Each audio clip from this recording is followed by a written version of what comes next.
Hello, in this video I want to show you how to set up mobile data limit on HOTWAV Note 12. And to do this, we'll need to open our settings. Inside, select mobile network, then go for data warning and limit. Inside we can set up our limit. There's mobile data usage cycle. Here you can choose when does this limit resets, and I'm gonna go for the first day of each month. Then we can enable or disable set data warning and choose the limit for the warning.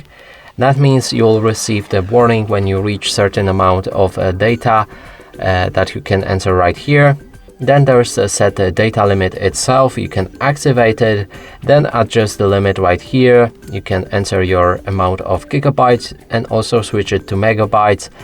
Also keep in mind that that 1000 megabytes is 1 gigabyte. So if you want 5 gigabytes or 5.5 gigabyte, then you need to go for 5500 megabytes, just like that. And that's it for this video. Hope you like it. Please consider subscribing to our channel, leave a like and a comment below.